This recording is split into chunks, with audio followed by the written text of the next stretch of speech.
പപ്പ എന്തിയാ പപ്പ എന്തി പപ്പ എവിടെ പോയി പപ്പ ലോറി പോയോ എവിടെ പോയതാ ലോറി പോയോ ലോറി വരുമോ ഇനി ലോറി വരുമോ മോൻ ലോറി കയറിയോ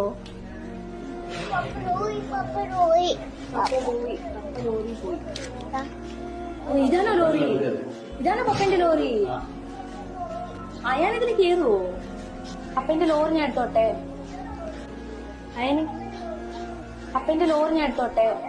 ഹായ് ഫ്രണ്ട്സ്, അപ്പം നിങ്ങളെല്ലാവരും കണ്ടല്ലോ ഈ വീഡിയോ. ഇതാരാണെന്ന് മനസ്സിലായി, കുഞ്ഞുമോൻ ആരാണെന്ന് നിങ്ങൾക്ക് എല്ലാവർക്കും മനസ്സിലായി കാണുമെന്ന് വിചാരിക്കുന്നു. അപ്പോൾ അറിയാത്തവർക്കായിട്ട് ഞാൻ പറഞ്ഞു തരാം. ഇത് നമ്മുടെ സഹോദരൻ അർജുൻ്റെ മോനാണ്. അർജുൻ്റെ മോനോട് ചോദിക്കുന്ന ചോദ്യമാണ്. ഈ അവതാരകയ്ക്ക് എന്താ ഇത്രയ്ക്ക് വിവരമില്ലേ എന്നാണ് ഞാൻ ചിന്തിച്ചു പോകുന്നത്. അത്രയും ആ ഒരു വിഷമത്തോടുകൂടി ഇരിക്കുന്ന ആ ആൾക്കാരോട്, ആ കുഞ്ഞിനോട് ചോദിക്കുന്ന ചോദ്യമാണ് ഇങ്ങനെ: അച്ഛൻ എവിടെ, അച്ഛൻ വരുമോ, ലോറി വരുമോ, അച്ഛൻ വരുമോ, അച്ഛനെ അങ്ങനെ എങ്ങനെയെന്നുള്ള ചോദ്യങ്ങളൊക്കെ ആ പൊന്നു മോൻ എന്തറിയാം?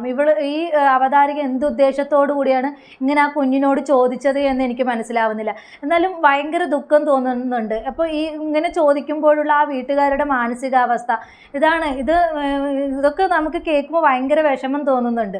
അപ്പോൾ ഇതാണ്. അതുപോലെ തന്നെ പല രീതിയിൽ, അതുപോലെ ഞാൻ 1-2 വീഡിയോ ഇട്ടിട്ടുണ്ടായിരുന്നു. അതിന് കുറച്ച് കമൻസ് വന്നു. ഞാൻ തെറ്റായിട്ടുള്ള ഒരു ഇതും പറഞ്ഞിട്ടില്ല. ഞാൻ നേരായ രീതിയിലുള്ള വീഡിയോ ആണ്. നമ്മുടെ അർജുന് കിട്ടാൻ വേണ്ടിയിട്ടാണ് നമ്മൾ പല രീതിയിലും വീഡിയോസുകളും കാര്യങ്ങളും ഇടുന്നത്. അല്ലാതെ നമ്മൾ ഞാനൊരു ഇതും ചെയ്തിട്ടില്ല. പക്ഷേ അതിൽ കുറേ കമൻസുകൾ വന്നിട്ടുണ്ടായിരുന്നു. ഇങ്ങനെയൊക്കെ എന്തിനാണ് ഇങ്ങനെയൊക്കെ റീച്ച് കിട്ടാൻ വേണ്ടിയിട്ട്. നമ്മൾ റീച്ച് കിട്ടാൻ വേണ്ടിയിട്ടൊന്നുമില്ല. നമുക്ക് അർജുൻ എന്ന് നമ്മളിൽ ഒരാളായി മാറിയിരിക്കുകയാണ് അർജുൻ. അതുകൊണ്ട് മാത്രമാണ് നമ്മളിങ്ങനൊരു വീഡിയോ ചെയ്യുന്നത്. അല്ലാതെ നമുക്ക് റീച്ചിനോ അതിന് വേണ്ടിയിട്ടൊന്നുമല്ല.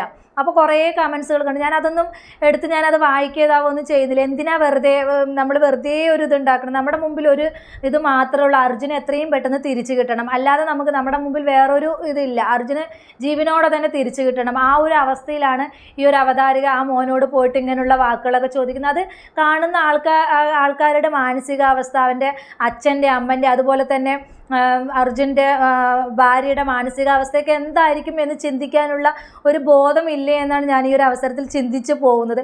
എന്നാലും ഇത് വല്ലാത്തൊരിതായി പോയി. ഈ ഇതിനെതിരെ, ഈ ചാനലിനെതിരെ എന്തോ ന്യൂസ് ചാനലിലെ അവതാരികയാണ്. അപ്പോൾ ഇവർക്കെതിരെ ഇതൊക്കെ എടുത്തിട്ടുണ്ട്. ബാലാവകാശ കമ്മീഷൻ കേസ് എടുത്തിട്ടുണ്ട് എന്നൊക്കെയാണ് പറയുന്നത്. എന്ത് തന്നെയാണെങ്കിലും ആ മോനോട് ചോദിക്കാൻ പറ്റിയ ചോദ്യം അല്ല ഇത്. ഇങ്ങനെ ഒരിക്കലും തകർന്നിരിക്കുന്ന ഒരു അവസ്ഥയിൽ ഇങ്ങനെ ഒരിക്കലും ഒരാളോടും ചോദിക്കാൻ പറ്റുന്ന ഒരു ചോദ്യമല്ല. എന്തൊരു ഇതിന് വേണ്ടിയിട്ടാണെങ്കിലും നമ്മൾ ഇങ്ങനെയുള്ള ചോദ്യങ്ങളും ഇതൊക്കെ ഒഴിവാക്കണം. അതുപോലെ തന്നെ ഇതിന് നമ്മൾ എന്താ പറയുക, അർജുനെ കണ്ടെത്താൻ വേണ്ടിയിട്ടുള്ള ഓരോ ഇതിൽ നമ്മളും പങ്കാളികളാവുന്നു. ഓരോ യൂട്യൂബേഴ്സും നമ്മൾ അർജുന് വേണ്ടിയിട്ട് പ്രാർത്ഥിക്കാൻ, ഇതിനു വേണ്ടി നമ്മളെ കൊണ്ട് ഒരാളുടെയെങ്കിലും പ്രാർത്ഥന കേട്ട് ചിലപ്പോൾ ആ ഒരാളുടെ പ്രാർത്ഥനയായിരിക്കും അള്ളാഹു കേൾക്കുന്നത്, അല്ലെങ്കിൽ ദൈവം കേൾക്കുന്നത്. അതുകൊണ്ടാണ് നമ്മൾ ഓരോ വീഡിയോസുകളും ഇങ്ങനെ ഇട്ടു പോകുന്നത്. അപ്പോൾ അതിൻ്റെ താഴെ വന്നിട്ട് നീ ആരാ അതൊക്കെ പറയാൻ, നിനക്ക് പറ്റുമോ, ഇങ്ങനെയാണെന്നുള്ള കുറേ കമൻസുകളും കാര്യങ്ങളും, അതുപോലെ തന്നെ നിനക്കിങ്ങനെ നാണമില്ല ഇങ്ങനെ വീഡിയോ ചെയ്യാൻ, അങ്ങനെ എങ്ങനെയെന്നൊക്കെ പറഞ്ഞിട്ട് കുറേ കമൻസുകൾ കണ്ടു. അതൊന്നും ഞാൻ എടുത്തു വെച്ച് വായിക്കുന്നത്. ഞാൻ അപ്പം അത് റിമൂവ് ചെയ്ത്. അത് എന്താ പറയുക, ഈ ഒരു മാനസികാവസ്ഥയിൽ ഇരിക്കുമ്പോൾ ഇങ്ങനെയുള്ള കമൻസുകൾ കൂടി കേൾക്കുമ്പോൾ നമുക്ക് ആകെ നിയന്ത്രണം തെറ്റിപ്പോവും. നമുക്ക് മറുപടി കൊടുത്തു കഴിഞ്ഞാൽ അത് കുറച്ച് കൂടിപ്പോവും. അതുകൊണ്ട് മാത്രമാണ് മിണ്ടാതിരിക്കുന്നത്. നമുക്ക് റീച്ചിനും കാര്യത്തിനൊന്നും വേണ്ടിയില്ല. നമ്മളിൽ ഒരാളാണ് ഇന്ന് കാണാതായിരിക്കുന്നത്. അതിൻ്റെ പുറത്ത് ആണ് നമ്മളിങ്ങനെ ഓരോ വീഡിയോസും കാര്യങ്ങളൊക്കെ ചെയ്യുന്നത്. അപ്പോൾ ഇങ്ങനെയുള്ള കുത്തിനോവിക്കുന്ന കമൻസുകളൊന്നും ഇട്ട് നിങ്ങൾ ദ്രോഹിക്കരുത്. അതുപോലെ തന്നെ നിങ്ങൾക്ക് പറ്റാവുന്ന രീതിയിൽ നിങ്ങൾ പ്രാർത്ഥിക്കുക. ഇന്നും അർജുൻ കാണാമറയത്താണ്. അപ്പോൾ നമ്മുടെ അർജുന് വേണ്ടിയിട്ട് എല്ലാവരും പ്രാർത്ഥിക്കുക.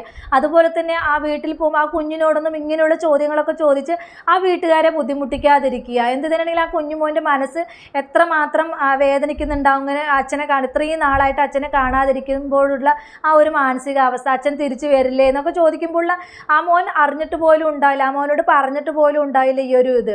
അപ്പോൾ അച്ഛൻ വരുന്നില്ല എന്ന് ചോദിക്കുമ്പോൾ അവരെന്തെങ്കിലുമൊക്കെ കള്ളത്തരം പറഞ്ഞിട്ടായിരിക്കും അവർ ആ മോൻ്റെ അടുത്ത് പിടിച്ചു നിൽക്കുന്നത്.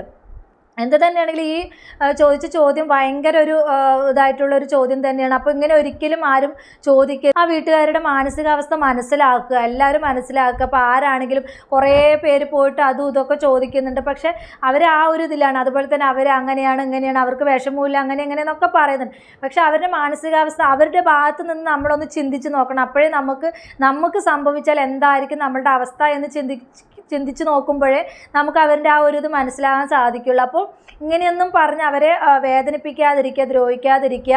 എനിക്ക് ഇത്രേ പറയാനുള്ളൂ. ഇവർക്ക് എതിരെ കേസൊക്കെ എടുത്തിട്ടുണ്ട് എന്നാണ് പറയുന്നത്. അപ്പോൾ എന്ത് തന്നെയാണെങ്കിലും ഇനി വീഡിയോയ്ക്കും ഇതിനും എന്ത് റീച്ചിന് വേണ്ടിയിട്ടായിട്ടാണെങ്കിലും ഇങ്ങനെയുള്ള ചോദ്യങ്ങൾ ചോദിച്ച് ആരെയും ബുദ്ധിമുട്ടിക്കാതിരിക്കുക. അപ്പോൾ എന്താ പറയുക, ഇത് കണ്ടപ്പോൾ ഭയങ്കര വിഷമം തോന്നി, സങ്കടം തോന്നി. അങ്ങനെയുള്ള ഇതാണ് ആ മോനോട് ചോദിക്കുന്നത്, തിരിച്ചു വരില്ല, അങ്ങനെയാണ് ഇങ്ങനെയാണ്. അതൊന്നും ഒരിക്കലും ചോദിക്കരുത്. അവരത്രയും ആ ഒരു ഇതിലല്ലേ അവരിയ്ക്കുന്നത്. അവരുടെ ആ ഒരു അവസ്ഥ എന്താണെന്ന് പോലും നമുക്ക് മനസ്സിലാക്കാവുന്നതേ ഉള്ളൂ. അത്രയും ആ ഒരു ഇതിലാണ് അവരിയ്ക്കുന്നത്. കാണാൻ അറിയാത്ത എന്ത് സംഭവിച്ചിട്ടുണ്ടാവും, എന്താണ് ഏതാണെന്ന് അറിയാതെയാണ് എല്ലാവരും ഇരിക്കുന്നത്. അപ്പോഴാണ് ഇങ്ങനെയുള്ള ചോദ്യങ്ങളുമായിട്ട് വരുന്നത്. അപ്പോഴുള്ള അവരുടെ ആ അവസ്ഥ നമുക്ക് പറയാൻ പറ്റില്ല. അത്രയ്ക്കും ദുഃഖകരമാണ് അവരുടെ അവസ്ഥ. അപ്പോൾ ഇങ്ങനെയുള്ളതൊന്നും ചോദിച്ച് അവരെ ബുദ്ധിമുട്ടിക്കാതിരിക്കുക. അപ്പോൾ ഈ ഒരു വീഡിയോ കണ്ടപ്പോൾ നിങ്ങളുമായിട്ട് അത് ഷെയർ ചെയ്യണമെന്ന് തോന്നി. ഇന്നലെ കണ്ടൊരു വീഡിയോ ആണ്. അപ്പോൾ എനിക്ക് ഇന്നലെ പറയാനുള്ള ആ ഒരു അവസരം കിട്ടിയില്ല. അപ്പോൾ എന്താണ് അത് ഞാൻ കറക്റ്റായിട്ട് കണ്ടതും അതിനുള്ള ഇതും ഞാൻ പറഞ്ഞത്. അപ്പോൾ ഇങ്ങനെയുള്ളതൊന്നും പറഞ്ഞ് ആരും ബുദ്ധിമുട്ടിക്കാതിരിക്കുക. അപ്പോൾ ഇത്രയേ ഉള്ളൂ. പുതിയൊരു ടോപ്പിക്കുമായി നമുക്ക് വീണ്ടും കാണാം.